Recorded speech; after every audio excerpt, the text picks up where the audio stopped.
दोस्तों, मेरठ के सरधना थाना क्षेत्र के कपसार गांव से अगवा की गई दलित बेटी रूबी को आखिरकार पुलिस ने सुरक्षित बरामद कर लिया है। लेकिन रूबी की बरामदगी के बाद ये मामला अब केवल अपहरण तक सीमित नहीं रह गया है।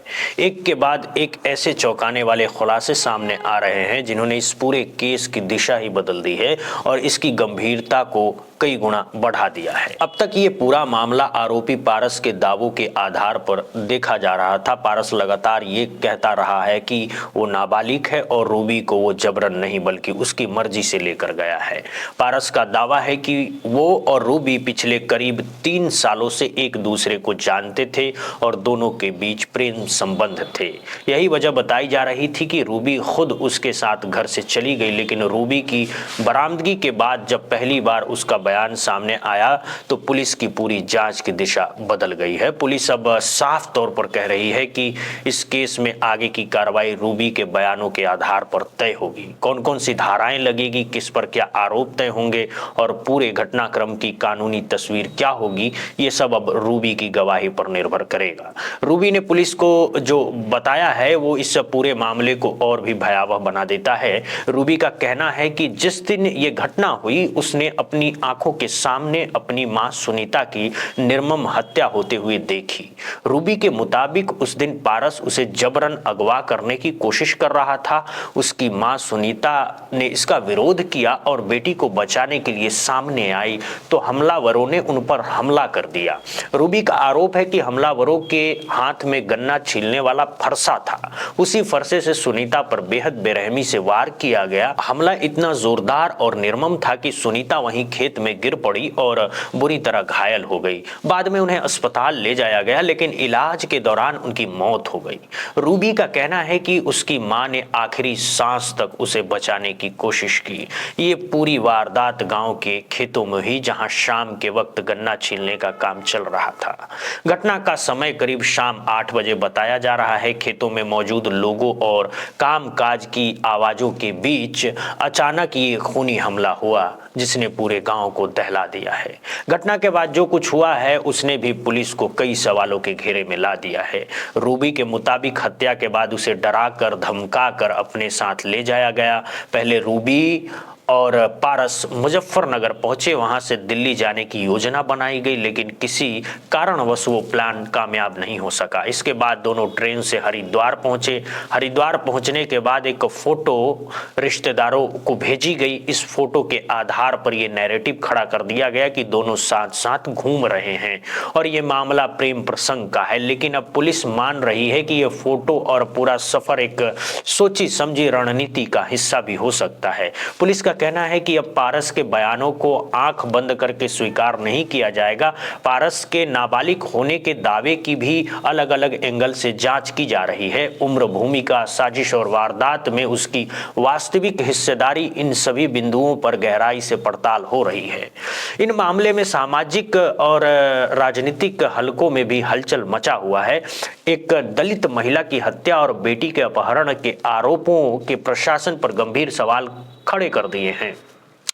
पीड़िता परिवार न्याय की मांग कर रहा है और गांव में तनाव का माहौल बना हुआ है। पुलिस अधिकारियों का साफ कहना है कि अब इस केस में कोई भी फैसला भावनाओं या दबाव में नहीं लिया जाएगा। रूबी के बयान, मेडिकल रिपोर्ट, घटना स्थल के साक्ष्य, कॉल डिटेल और यात्रा से जुड़े हर पहलू की वैज्ञानिक तरीके से जांच की जा रही है। अब सबसे बड़ा सवाल यही है कि क्या ये मामला प्रेम प्रसंग का था या एक सुनियोजित अपराध था? क्या रूबी को सच में अपनी मर्जी से ले जाया गया या उसकी मां की हत्या के बाद उसे जबरन अगवा किया गया? और क्या इस पूरे घटनाक्रम में और लोग भी शामिल थे? इन सभी सवालों के जवाब आने वाले दिनों में पुलिस जांच और अदालत की कार्रवाई से सामने आएंगे। फिलहाल इतना साफ है कि रूबी का बयान इस केस की सबसे मजबूत कड़ी बन चुकी है और उसी के आधार पर अब आगे की कानूनी कार्रवाई तय होगी। मेरठ के कपसार गांव से शुरू हुई ये घटना अब सिर्फ एक गांव या एक परिवार की कहानी नहीं रह गई है बल्कि ये कानून, समाज और न्याय व्यवस्था की बड़ी परीक्षा बन चुकी है। इसी फोटो के आधार पर मेरठ पुलिस को एक अहम सुराग मिला और आखिरकार रूबी और पारस दोनों एक साथ बरामद कर लिया गया है।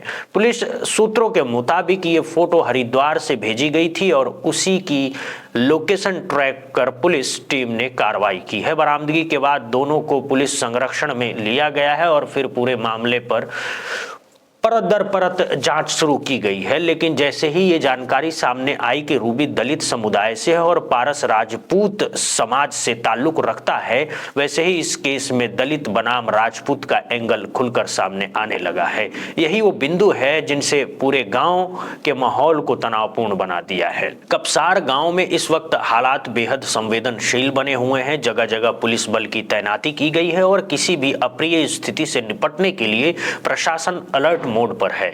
वहीं गांव वालों के दावे इस पूरे मामले को और ज्यादा उलझाते हुए नजर आ रहे हैं। कुछ ग्रामीणों का कहना है कि पारस की उम्र 15 से 16 साल के बीच है। ग्रामीणों का आरोप है कि पारस को जानबूझकर नाबालिग बताया जा रहा है ताकि उसे कानूनी राहत मिल सके। वहीं दूसरी ओर रूबी की उम्र करीब 23 साल बताई जा रही है। गांव वालों का यह भी कहना है कि अगर दोनों बालिग नाबालिग की बात सही मानी जाए तो इस पूरे मामले में दोनों की भूमिका बराबर है। ग्रामीणों के आरोप यहीं खत्म नहीं होते। कुछ लोगों का कहना है कि यह मामला सिर्फ अपहरण या प्रेम प्रसंग का नहीं, बल्कि गांव में पहले से चलती आ रही सामाजिक खींचतान और जातिगत तनाव का नतीजा भी हो सकता है। वहीं कुछ लोग खुलकर ये सवाल उठा रहे हैं कि अगर ये प्रेम प्रसंग था तो फिर मां की हत्या कैसे और क्यों हुई। पुलिस रिकॉर्ड इस पूरे मामले में एक अलग ही तस्वीरें पेश कर रहा है। पुलिस के अनुसार पारस की जन्म तिथि वर्ष 2008 दर्ज है, जिसके आधार पर उसकी उम्र करीब 17 साल निकल रही है। हालांकि पुलिस ये भी मान रही है कि केवल दस्तावेज के आधार पर किसी निष्कर्ष पर पहुंचना सही नहीं होगा। इसी वजह से अब पारस की मेडिकल जांच कराई जा रही है ताकि उसकी वास्तविक उम्र को लेकर स्थिति पूरी तरह स्पष्ट हो सके। मामले की गंभीरता को देखते हुए खुद एसएसपी डॉक्टर विपिन ताड़ा ने इस केस की निगरानी कर रहे हैं। उनकी अगुवाई में पुलिस की टीमें गठित की गई। बताया जा रहा है कि 10 से ज्यादा पुलिस टीमें अलग अलग जनपदों में दबिश दे रही थी।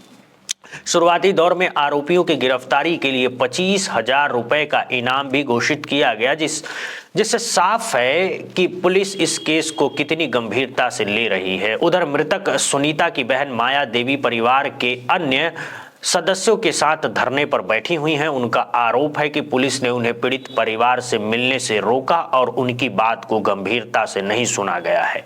माया देवी का कहना है कि उनकी बहन की हत्या हुई है और अब न्याय के लिए उन्हें सड़क पर बैठना पड़ रहा है। हालांकि पुलिस इन आरोपों को खारिज कर रही है। पुलिस का साफ कहना है कि उनकी प्राथमिकता कानून व्यवस्था बनाए रखना है। किसी भी तरह का अफवाह या उस्कावे से हालात बिगड़ सकते हैं, इसीलिए कुछ इलाकों में आवाजाही को सीमित कर दिया गया है और भीड़ जुटने से रोका जा रहा है। इस पूरे मामले ने अब राजनीतिक रंग भी ले लिया है। नगीना से सांसद चंद्रशेखर आजाद इस केस को लेकर लगातार बयान दे रहे हैं। उन्होंने इस घटना को सीधे तौर पर जातिगत हिंसा करार दिया है। चंद्रशेखर आजाद का कहना है कि ये घटना इतनी दर्दनाक है कि अगर कोई इंसान इसे महसूस करे तो उसकी आंखों में आंसू आ जाए। उन्होंने कहा कि एक मां अपने बच्चे की रक्षा के लिए आगे आई और दरिंदों ने उसे बेरहमी से मौत के घाट उतार दिया। यह सिर्फ एक हत्या नहीं बल्कि समाज के उस कड़वे सच को उजागर करता है जहां आज भी जाति के नाम पर इंसानियत को कुचल दिया जाता है। चंद्रशेखर आजाद ने प्रशासन से मांग की है कि इस मामले में फास्ट ट्रैक कोर्ट के जरिए सुनवाई की जाए और दोषियों को कड़ी से कड़ी सजा दी जाए। उन्होंने ये भी कहा है कि अगर पीड़ित परिवार को न्याय नहीं मिला तो ये लड़ाई सड़कों से संसद तक लड़ी जाएगी। अब इस पूरे मामले में सबसे अहम कड़ी बन चुकी है रूबी का कोर्ट में दर्ज होने वाला बयान। यही बयान तय करेगा कि यह मामला प्रेम प्रसंग का था या फिर जबरन अपहरण और जातिगत हिंसा का जघन्य अपराध। कोर्ट में दिए गए बयान के आधार पर ही आगे की धाराएं, चार्जशीट और ट्रायल की दिशा तय होगी। फिलहाल कपसार गांव में हालात तनावपूर्ण हैं। हर किसी के मन में सवाल है। सवाल यह है कि सच क्या है। क्या रूबी सच में अपनी मर्जी से गई थी या मां की हत्या के बाद उसे डराकर अगवा किया गया था? क्या ये सिर्फ दो लोगों की कहानी है या इसके पीछे कोई और बड़ी साजिश छिपी हुई है? सवाल बहुत है, लेकिन जवाब फिलहाल सिर्फ एक ही है कि सच्चाई क्या है। और यही सच्चाई आने वाले दिनों में पुलिस जांच और अदालत की प्रक्रिया के जरिए सामने आएगी। अब आप इस पूरे मामले को कैसे देखते हैं? क्या ये प्रेम प्रसंग का मामला है या फिर सुनियोजित जातिगत हिंसा से जुड़ा जघन्य अपराध? अपनी राय कमेंट बॉक्स में जरूर बताइएगा। तब तक के लिए धन्यवाद, बहुत बहुत शुक्रिया।